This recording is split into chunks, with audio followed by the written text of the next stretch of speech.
কোন পথ ধরলে আমরা আবার পুনরায় আমরা সুন্দর সমাজ কায়েম করতে পারবো, এই জন্য করে আমরা এই মজমা কায়েম করেছি। এই জন্য করে আমি বলবো, রাস্তাঘাটে দোকান মাকান বাড়ি থেকে যারা আছেন, উচিত হবে আপনাদের প্রত্যেককে কোরআনের মজমায় চলে আসা।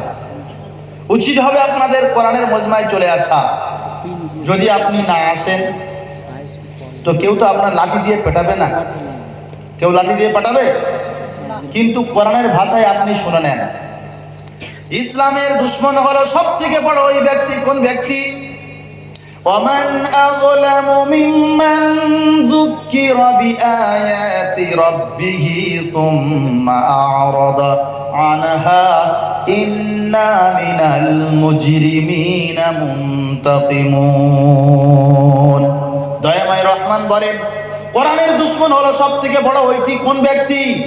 যার কাছে আমার আয়াত নাজিল হলো, যাদের কাছে বিনা দরখাস্তে ইসলাম দিলাম, কোরআন দিলাম, পৃথিবীর শ্রেষ্ঠ নেয়ামত যার নাম হলো কোরআন। কি বললাম? পৃথিবীর শ্রেষ্ঠ নেয়ামতের নাম কি বললাম? ও ভাই, আপনাদের মুখে কি টেপ মেরে এসেছেন? অন্তত কোরআনের কথাটা বললে তো সব লেখা হবে নাকি?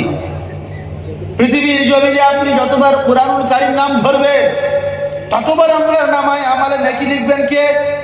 আমাদের স্রষ্টা মাহবুদ আল্লাহ। তিনি আমাদের, ভাই আমাদের নেকির দরকার আছে তো নাকি নেই? নেকির দরকার আছে আমাদের, তাই নয় কি? প্রত্যেকের আমাদের নেকির দরকার আছে। আল্লাহ রাব্বুল আলামিনের কোরআন, কোরআন হলো পৃথিবীর শ্রেষ্ঠ নিয়ামত। আল্লাহ রাব্বুল আলামিন জানিয়ে দেন, পৃথিবীর জমিনে আজকে তোমরা অনেকে অনেক কিছু নিয়ে আনন্দ উপভোগ করো, ঠিক কিনা বলুন? অনেক কিছু নিয়ে আনন্দ করে না? আমার গত পরশু ছিল হাওড়া জলসা বিশ্বপুর, ওর আগের দিন ছিল বারাসাত থেকে আমি জলসা করে ওখান থেকে আমি চলে আসছি, হাওড়া থেকে চলে যাব বিশ্বপুরে। ওখানে একেবারে ওখানে হাওড়া জলসা যাওয়ার পূর্বে আমি দেখতে পাচ্ছি যে আমাদের কিছু নওজোয়ান তরুণ যুবকের, আমি বিশ্বপুর এলাকায় খুব ঘোরাঘুরি করি, কিন্তু ওই রকম অনুষ্ঠান হয় আমি জানি না। ভাবছি গান বাজনা অনেক কিছু ওদিকে আর কাওয়ালির সাথে সাথে চলছে। আমি চিন্তা ভাবনা করে ড্রাইভারকে বলছি, ভাই মনে হচ্ছে মুসলিম ভাইদের অনুষ্ঠান আছে, তোমরা, আমার তো ভিতরে অনেক রাস্তা জানা আছে, এই রোডটার বাদ দাও দিয়ে আমরা একটু ভিতর থেকে ঢুকে চলে যাব, যাতে করে সময় ছিল 10টা থেকে নিয়ে 12টা পর্যন্ত, এইরকম মেন সময়। আর আমি একেবারে জাস্ট সময় বার হয়েছি কাছাকাছি বলে। যাই হোক বন্ধু আমার, গিয়ে দেখছি মুসলমান যারা 1 মাস রোজা করলো, ইফতারি করালো, ঈদ উদযাপন করলো, আর ঈদ উপলক্ষ করে মুসলমানের সন্তানেরা তারা কাওয়ালি টানছে, বিচিত্রা অনুষ্ঠান। বন্ধু আমার, আমি আপনাদেরকে জানিয়ে দিই, আল্লাহ রাব্বুল আলামিন জানিয়ে দেন, পৃথিবীর জমিনে তোমরা যে যা নিয়ে তোমরা আলাপ আলোচনা করো, আনন্দ করো না কেন, কেউ বা ফুটবল খেলা দিয়ে আনন্দ করে, আর ফুটবলটা খেলা যায় মহিলাদের ফুটবল খেলা হয় না। এই রাস্তা দিয়ে আমি বাসন্তী এলাকায় যাচ্ছি জলসা করতে, কেল্লার বাজার, ওটা কেল্লা বলে তো নাকি? ওইখানে কেল্লার বাজারের উপর দিয়ে যখন যাচ্ছি আমি চিন্তা করছি রাস্তায় এত ভিড়, এই রাস্তা ঢোকা ঠিক হয়নি।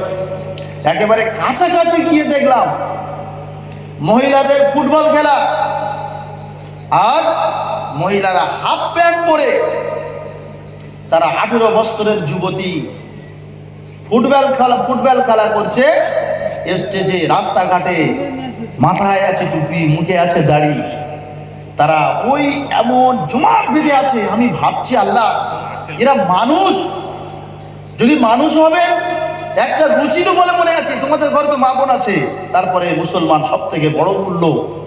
আল্লাহ রাব্বুল আলামিন বলেছে যে মুসলমান যারা ঈমান আনলো তারা তো নারীদের সতীত্বের পাহারা দেবে।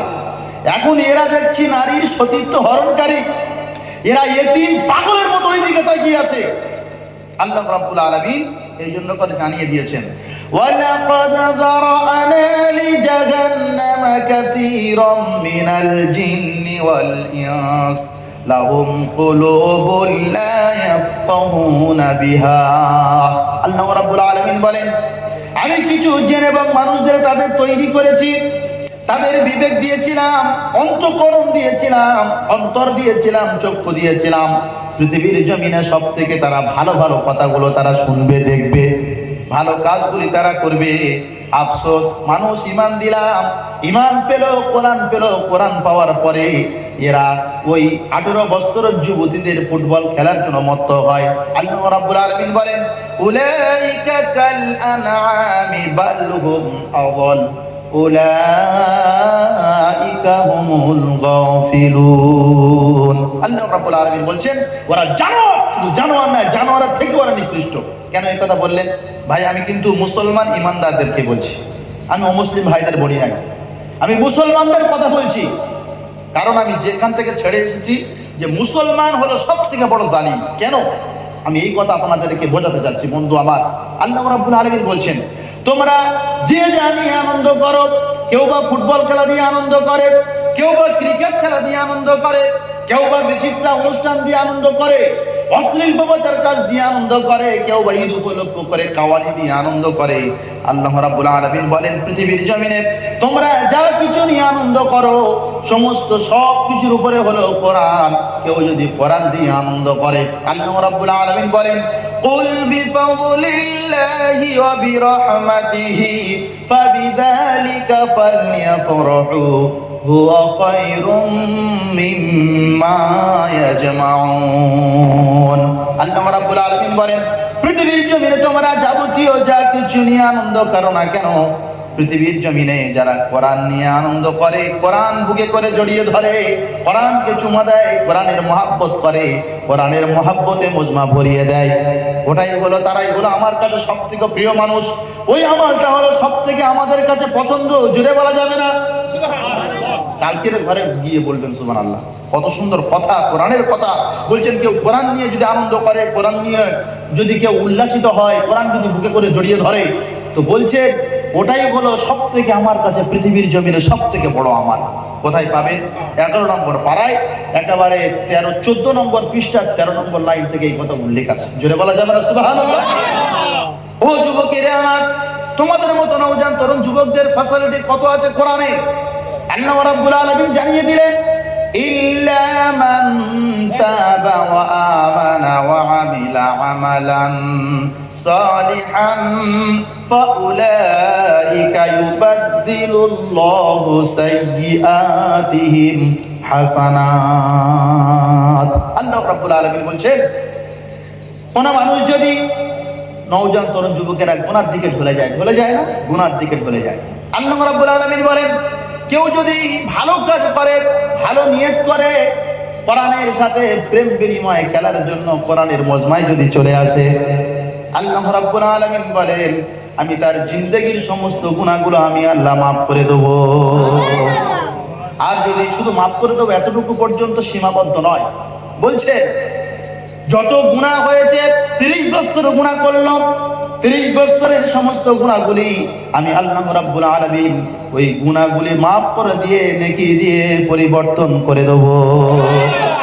তাই তো তোমাদের মতো নওজোয়ান তরুণ যুবকেরা ভিন রাজ্যে কাজ করতে গেল, সকালবেলায় কাজে বার হয়েছে, দেখতে পাচ্ছে যে লাইনের উপরে কোরআনের পাতা পড়ে আছে। যুবক, নওজোয়ান তরুণ যুবকেরা আমার, দেখেননি ভিন রাজ্যে মুসলমানদের উপরে কত জুলুম, কত অত্যাচার, বিভিন্নভাবে খবর পাওয়া যায়। যাই হোক, সত্য মিথ্যার এখন পরের কথা। এই সমস্তগুলো খবর যখন আসে আমাদের কাছে বুক কলিজা ফেটে যায়। আরে অপরাধ শুধু একটাই মাত্র, কেবল ইমান, মুসলমান, মাথায় টুপি আছে, মুখে দাঁড়িয়ে আছে। নওজোয়ান তরুণ যুবকেরা, তোমাদের মতো যুবকেরা লাইনের উপরে সেদিন দাঁড়িয়ে গেল, জামার বোতাম খুলে দিয়ে, জামা খুলে দিয়ে লাইনের উপরে শুয়ে পড়ে বলে, কোরআন কেন অপমান করলো, কোরআনকে কেন বেইজ্জতি করলো, এই কথা না জানা পর্যন্ত আমরা লাইনের উপর থেকে উঠবো না। পিস পিস হবো, টুকরো টুকরো হবো। কোরআনের অপমান করবে, আমরা যুবক সহ্য করবো না। ও নওজোয়ান তরুণ যুবকেরা আমার, আন্দারিয়া পশ্চিম পাড়া যাবে মসজিদের উন্নতি করবে, তোমরা যারা অর্থ শ্রম ত্যাগ দিয়েছো, তোমাদেরকে একটা খুশির সংবাদ দিয়ে যায়। একজন নওজোয়ান তরুণ যুবক, নওজোয়ান তরুণ যুবক যেমন ঈদ উপলক্ষ করে আমাদের যুবকেরা ঘুরতে যায়, যায় না? বিভিন্ন জায়গায় ঘুরতে গেছে, কেউ চিড়িয়াখানা, কেউ বকখালি, কেউ বিভিন্ন জায়গায়, বিভিন্ন এলাকায় ঘুরতে যাচ্ছে। এইরকম ভাবে একজন যুবক এখন বার হয়েছে নাইট ক্লাবে যাবার সময় বন্ধু বান্ধবদের সাথে। হঠাৎ করেই দেখতে পেল রাস্তার উপরে একটা কোরআনের পাতা পড়ে আছে। যুবক দাঁড়িয়ে গেলে চিন্তা ভাবনা করছে, শুনেছি কোরআন হলো পৃথিবীর শ্রেষ্ঠ নেয়ামত। কোরআন যদি কেউ বুকে করে জড়িয়ে ধরে, কোরআনের যদি কেউ মহব্বত করে, কোরআনের যদি কেউ ভালোবাসে, আল্লাহ রাব্বুল আলামিন তার জিন্দেগির গুনাহ মাফ করে দিয়ে সমস্ত গুনাহগুলো নেকির দ্বারাই পরিবর্তন করে দেয়।